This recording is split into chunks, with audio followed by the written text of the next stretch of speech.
90 రోజుల కోర్సు పూర్తి చేస్తే చాలు 100% ప్లేస్మెంట్ సపోర్ట్ తో సాఫ్ట్వేర్ జాబ్ మీ సొంతం. వెంటనే కోడ్ జ్ఞాన్ డెస్టినేషన్ ని సంప్రదించండి.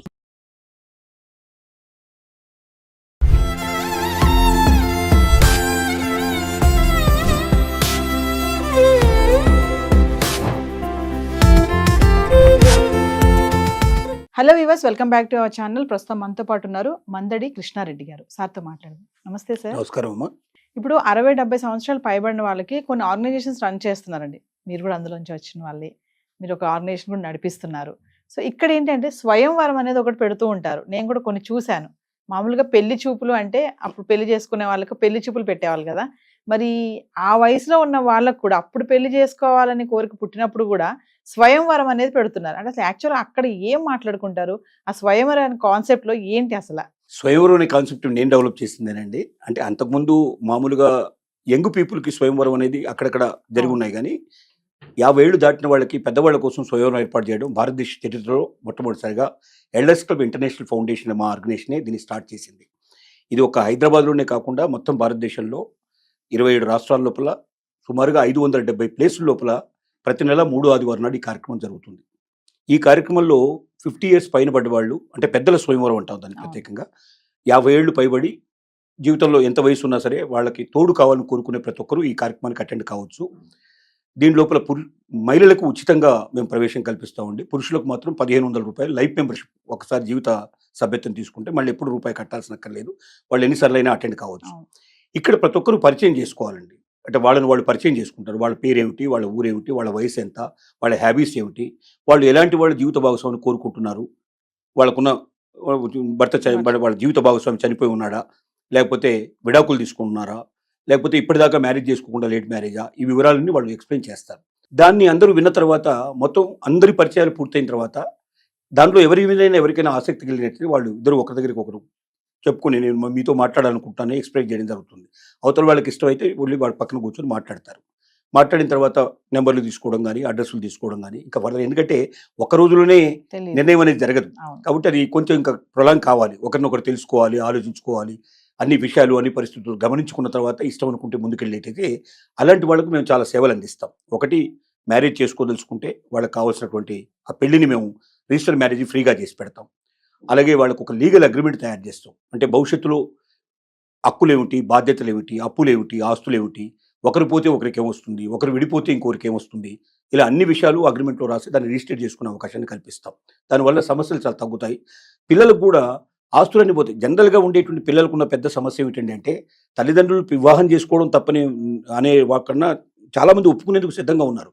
కానీ వాళ్ళ భయాలు ఏమిటంటే, తండ్రి ఆస్తి తండ్రి చనిపోయిన తర్వాత మాకు వస్తుంది, ఆ ఆస్తిని కాస్త ఈవిడ ఎక్కడైనా కొట్టేస్తుందేమో, మాకు రాకుండా చేస్తుందేమో అనే భయాలతోటే 90% ఆఫ్ ది పీపుల్ అండి, 90% పిల్లలు భయపడేది తల్లిదండ్రులు ఏదో పరువు పోతుంది, వాళ్ళ పెళ్లి చేసుకుంటే పరువు పోయేది ఎందుకు, వాళ్ళు తప్పు పని ఏం చేయడం కదా, వివాహం కదా చేసుకుంటున్నారు, ఇంకేదైనా తప్పు పని చేస్తే మిగతా వాళ్ళు భావించడానికి అవకాశం ఉంది. ఒక స్త్రీనో ఒక పురుషునో తన జీవితంలోకి ఆహ్వానించడం తప్పనే విషయం ప్రపంచం ఎక్కడ చెప్పలేదు, ఏ మత గ్రంథాలు చెప్పలేదు, ఎవరు చెప్పలేదు. కాబట్టి తప్పు కాదు. ఒకటే భయాలు ఏమిటంటే ఆస్తి భయం, డబ్బుల భయం, ఏదైనా ఫిక్స్డ్ డిపాజిట్స్ ఉన్నాయి, ఆస్తులు ఉన్నాయి, ఇవి కాస్త ఆ స్త్రీకి వెళ్ళిపోతే ఆ స్త్రీకి సంబంధించిన వాళ్ళకి వెళ్ళిపోతాయేమో, మాకు రాకుండా పోతాయనే భయాలు మాత్రమే ఉన్నాయి. కాబట్టి ఈ భయాలు పక్కన పెట్టేస్తే, అంటే ఈ లీగల్ అగ్రిమెంట్ వల్ల ఏమవుతుందంటే ఆ భయాలు తగ్గుతాయి. అంటే ఆవిడకి ఇచ్చేది ఏమిటో పరిమితంగా ఉండేటువంటి దాంట్లో రాస్తారు కాబట్టి క్లియర్గా, మిగతావన్నీ వీళ్ళకే ఉంటాయని ఆశ కలిగినప్పుడు వాళ్ళు కూడా దీన్ని ప్రోత్సహించడానికి అవకాశాలు ఏర్పడతాయి. ఇలాంటి లీగల్ అగ్రిమెంట్ చేస్తాం. వాళ్ళ మధ్య ఏదైనా డిస్ప్యూట్స్ వస్తే కూర్చోబెట్టి మేము సెటిల్ చేస్తాం, ఏవి డబ్బులు కట్టాల్సిన అవసరం లేకుండా ఫ్రీగా. అలాగే ఈ రకమైన కొన్ని సర్వీసెస్ వాళ్ళకు మేము ఇస్తాం. అలాగే వాళ్ళు ఒకవేళ పిల్లలకి ఇట్లా ఏదైనా థ్రెటన్ చేసినా, ఇంకెవరైనా భయపెడుతున్నా లీగల్గా వాళ్ళకు రక్షణ కల్పించే ఏర్పాటు మేము చేస్తాం. ఇలాంటివన్నీ మేము కల్పిస్తాం వాళ్ళకి. ఇది డబ్బు కోసం చేసే పని కాదు, ఒక చారిటబుల్ ట్రస్ట్ ద్వారా మేము చేసే పని కాబట్టి ఇలాంటి సర్వీస్ అన్ని మేము ఇస్తున్నాం.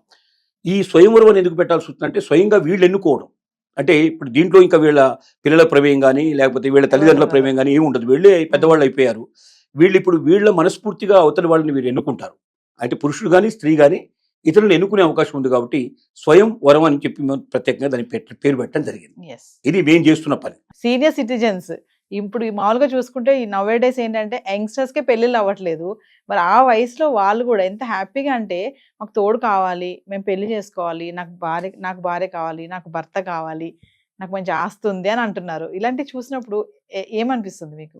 అంటే మేము చెప్పేది ఏమిటంటే, సహజంగా అసలు 50 ఏళ్ళు 60 ఏళ్ళు దాటిన తర్వాత నీ జీవితంలోకి ఇంకొక భాగస్వామి రావడం అనేది చాలా గొప్ప విషయం అది. ఉమ్. ఇక్కడ కూడా మళ్ళీ నాకు కులం కావాలి, మతం కావాలి, లేదా జాతకాలు కలవాలి, లేకపోతే ఇలాంటివన్నీ రకరకాలు పెట్టుకోవడం, నా భార్య లాంటిది భార్య రావాలి, నా భర్త లాంటి భర్తే రావాలని కోరుకుంటే ఇది సాధ్యమయ్యే పనులు చాలా వరకు కావు. కావు. కాబట్టి వాటి పక్కన పడేసేయండి. కాస్త మీకు పరిచయం లోపల మంచి అనిపించి ఈ మనిషి జీవితంలో నాకు ఇబ్బంది కలిగించదు, నాతో పాటు జీవితాంతం ఉంటుందనేటువంటి భావన మీకు కలిగితే మీరు జీవిత భాగస్వామిని ఎంచుకునేందుకు ప్రయత్నించండి. మీరు కోరుకునే కోరికలన్నీ ఇక్కడ పెడితే మీ జీవితాంతం ఇంకా జరగదు. అవును. అంటే మీరు ఊరికనే అట్లా కళ్ళు గంటూ కూర్చోవాల్సిందే తప్ప కళలు నిజమయ్యే అవకాశాలు లేవు. అవును. కానీ జీవితంలో కళలు నిజం చేసుకోవాలంటే వాస్తవంలో బతకాలి. మనం ఊహల్లో బతికి మనిషి లాభం లేదు, వాస్తవంలో బతకాలి. వాస్తవంగా ఉన్న వాళ్ళలో ది బెస్ట్ ఎవరు అనుకుంటారో మీకు నచ్చి అవతల వాళ్ళకు కూడా నచ్చి మీరు ముందుకు వెళ్ళగలిగితే సంతోషంగా ఉంటుందనేది మేము ఎక్స్ప్లెయిన్ చేస్తూ ఉంటాం. తప్పులు పక్కన పెట్టండి. మనిషికి ఆశలు ఉంటాయి, కోరికలు ఉంటాయి, చాలా ఉంటాయి. మనిషి చనిపోయేదాకా కోరికలు ఉంటూనే ఉంటాయి. కోరికలు నెరవేరడానికి మార్గం ఉందా లేదని కూడా ఆలోచించుకోవాలి. అంటే ఇప్పుడున్న పరిస్థితుల్లో మనకి ఏది కరెక్ట్గా అవుతుందని నాటుగా వాస్తవికంగా మనం జీవించగలిగి మరి రియాలిటీలో మనం ముందుకు వెళ్ళగలిగితే తప్పనిసరిగా జీవిత భాగస్వామి దొరికే అవకాశం ఉంటుంది. జీవితంలో తను కొంత ఆనందాన్ని, సంతోషాన్ని పొందగలిగే అవకాశం ఉంటుంది. ఈ కేటగిరీలో చూసుకుంటారండి, జెంట్స్ కొంచెం పర్వాలేదు, వాళ్ళు బయటికి వెళ్తారు, మాట్లాడతారు, అంటే భార్య చనిపోయిన వాళ్ళ గురించి మాట్లాడతారు. అదే మహిళలు ఉంటారు చూసారా, భర్త చనిపోయి వాళ్ళు మాత్రం బయటకు రాలేరు. కొంచెం పిల్లలు వాళ్ళని నిర్బంధించడమో, బయటకు వెళ్లకుండా, అంటే ఆమెకు అలాంటి ఫీలింగ్స్ ఉన్నా కూడా షేర్ చేసుకోలేదు. ఇక్కడ చూసుకుంటే జెంట్స్ ఇక్కడ కొంచెం స్ట్రాంగ్ ఉంటారు, ఉమెన్స్ మాత్రం కొంచెం బలహీనంగానే ఉంటారంటే ఏం చెప్తారు మీరు? బలహీనం అని కాదు, కానీ ముఖ్యంగా సమాజం యొక్క భయానికి కొంతమంది వెనకంజ వేసేటువంటి అవకాశాలు ఉంటాయి. ఇప్పుడు మేము కూడా చూస్తుంటాం కదా, 25% 30% వరకు లేడీస్ వస్తారు. 100% అక్కడ 100 మంది వస్తే ఇక్కడ 30 మంది 25 మంది వస్తారు. ఇది రేషియో మాకు ఎక్కువగా కనపడేటువంటిది. అంటే వీళ్ళు నలుగురు ఉంటే వాళ్ళు ఒకరు ఉంటారు, అట్లా ముందుకు వస్తారు. ఇప్పుడు పెరుగుతున్నారు. అసలు మేము స్టార్టింగ్లో పెట్టినప్పుడు 100 మంది వీళ్ళు ఉంటే 5 వాళ్ళు ఉండేవాళ్ళు. ఆ సంఖ్య ఇప్పుడు 25 నుంచి 30 దాకా వచ్చింది. అంటే ఈ 8 ఏళ్లలో 8 years అయింది స్టార్ట్ చేసి. 8 yearsలో మేము చూసినటువంటి మార్పు, వీళ్ళు కూడా పెరిగారు. 1/4కు వచ్చారు వీళ్ళు. 1/4 నుంచి 1/3కు ప్రవేశం దగ్గరగా ఉన్నారు. ఇంకా కొన్నాళ్ళు పోతే 1/3 అవుతుంది. ఆ తర్వాత 50-50 అయినా కూడా ఆశ్చర్యపడాల్సిన అవసరం. అంటే వీళ్ళు 100 ఉంటే వీళ్ళు 50 మెంబర్స్ అయ్యేటువంటి పాసిబిలిటీస్ ఉన్నాయి. రోజు రోజుకి బలం పెరుగుతుంది. ముఖ్యంగా పరిస్థితులు, వాళ్ళ చుట్టూ ఉండే పిల్లలు ఆదరించకపోవడం, పిల్లలు దూరం చేయడం, కోడలు వచ్చిన తర్వాత కొడుకు కూడా సరిగ్గా చూడకపోవడం, లేదా ఇంట్లో బాధలు పెట్టడం, రకరకాలుగా ఇండైరెక్ట్ గా తిట్టడం, కొంతమంది కొట్టే వాళ్ళు ఉన్నారు, కొందరు హింస పెట్టేటువంటి వాళ్ళు ఉన్నారు. అసలు పెద్దవాళ్ళ ప్రాబ్లమ్స్ చెప్పడం మొదలు పెడితే అసలు ఎన్ని రోజులైనా, ఎన్ని సంవత్సరాలని చెప్పొచ్చండి. అన్ని కథలు, కొన్ని లక్షల కథలు నేను విన్నాను కాబట్టి మీకు చెప్తున్నాను. కథలు వినడం కాదు, ప్రత్యేకంగా చూశాం కాబట్టి. దెబ్బలు తగిలిన తర్వాత మా దగ్గరకు వచ్చేవాళ్ళు ఉన్నారు. ఇలా కొట్టాడు, నిన్న రాత్రి మమ్మల్ని ఇట్లా హింస పెట్టారు, కోడలు ఈ కర్ర తీసుకుని కొట్టింది, ఈ బండ తీసుకుని కొట్టింది, ఇలా చెప్పేవాళ్ళు కూడా ఉన్నారు. ఈ పరిస్థితులు ఇలా ఉన్నాయి. ఇంత భయంకరమైన పరిస్థితుల్లో అక్కడ జీవించేదానికన్నా ఇంకెవరో ఒకరు ఆశ్రమం లోపల జీవితాంతం ఒక మంచి నీడలో బతకాలని కోరుకోవడంలో చాలా మంది ముందుకు వస్తున్నారు. అంటే వీళ్ళు తయారు చేస్తున్నారు. ఇవాళ ఉన్న యంగ్ జనరేషన్ తన తల్లిదండ్రులు, తన పెద్దవాళ్ళ యొక్క వాళ్ళకి ఏం కావాలి, వాళ్ళని ఎలా చూసుకోవాలి, వాళ్ళని ఆనందంగా సంతోషంగా ఎలా ఉంచాలనేటువంటి దానికన్నా బాధ్యతను విస్మరించి తమ సంతోషాలు, తమ సుఖాల కోసం తన జీవితంలో వచ్చిన భాగస్వామి ఎన్ని బాధలు పెట్టినా, ఎన్ని కష్టాలు పెట్టినా, స్వయంగా తన తల్లిని కొడుతున్నా, తన తండ్రిని హింస పెడుతున్నా, భోజనం పెట్టకపోయినా, ఆరోగ్యం చూపించకపోయినా, ఎన్ని బాధలు పెడుతున్నా కూడా చూస్తూ ఒక రాయిలాగా, ఒక గోడలాగా నిలబడేటువంటి ఆ పిల్లల్ని చూసినప్పుడు అసహించుకొని తల్లిదండ్రులు ఇంకెవరు ఉంటారండి? అలాంటప్పుడు ఇంకొక మార్గం చూసుకోకుండా ఏం చేస్తారు? కాబట్టి ఇలా జరుగుతుందంటే కారణం ఏమిటంటే, సంతానం తమ యొక్క బాధ్యతల్ని విస్మరించి, తమను పెంచి పెద్ద చేసి గొప్పవాళ్ళని తయారు చేసిన తల్లిదండ్రులని విస్మరించిన రోజుల్లో ఈ పరిస్థితులు ఏర్పడుతున్నాయండి. అందులోంచే ఈ భావాలు వస్తున్నాయి, అందులోంచే ఈ ఆలోచనలు వస్తున్నాయి. దీనికి కారణం యువతరం అని నేను 100% మీకు చెప్పగలుగుతాను. Thank you.